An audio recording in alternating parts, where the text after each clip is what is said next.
Investors claiming they were conned into buying property with the Suraya Property Group today turned up at the DCI headquarters to record their statements. Some claim the group owes them for properties they invested in as far back as 2014. However, in a rejoinder, the property group, in a statement sent out to newsrooms, said it has secured funds from 4 local banks to complete some of the stalled projects. Gladys Kashanja with more. The Directorate of Criminal Investigations played host to many who claim to have lost millions in dubious investments with the Suraya Property Group. At first, it was just about 20 investors who had recorded their complaints with the DCI, but the number of disgruntled investors has continued to swell. The number of investors, honestly, should be over 600. What has happened is people didn't know each other. So we've really done a social media push to try and get new investors. In the last about 2 days, we've gotten an additional about 150 investors, and we're hoping that they will come in and speak. Ruth Wanjiko is one of the many investors that put in their money at the Suraya Property Group, promised to live in her own home. But Links Fourways, one of the properties that is linked to the Suraya Property Groups, is one of those that never saw the light of day. She put her money in the project back in 2016 and was promised her 2 apartments would be ready for occupation in a year's time.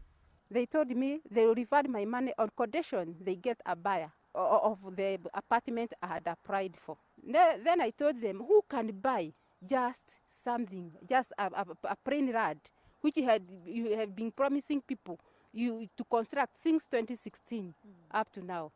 Last week, Suraya Property Group put out a paid advertisement on local dailies detailing the status of their projects, outlining how the political instability of 2017 caused construction delays on their end. In a statement sent out this evening, Suraya announced it had secured funding worth 1.6 billion shillings from 4 local banks to accelerate the completion of stalled housing projects. This comes even as a second property enlisted in their name, Links at Royal Ongong Road, was enlisted to be auctioned in today's dailies. There's a criminal angle in all of this. Suraya has taken billions from people. They have charged those properties where they promised us units to the banks for billions more. Where is that money? But even as investors are grappling with whether or not they will get a return on their investment, another storm over the ownership of the four-way junction project is brewing.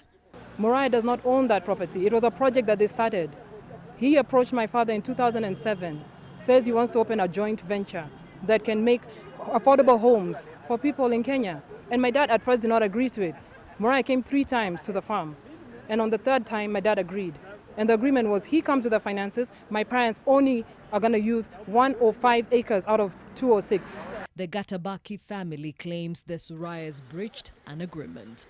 It's so sad because the houses they've given my father are just a shell. Inside there's nothing. There's no ground, there's no windows, there's nothing. And he's an owner of the farm. They even kicked him out of a partnership without his knowledge after they were done with him. April 2015, you cannot even tell my father you've kicked him out? Gladys Kashanja, NTV.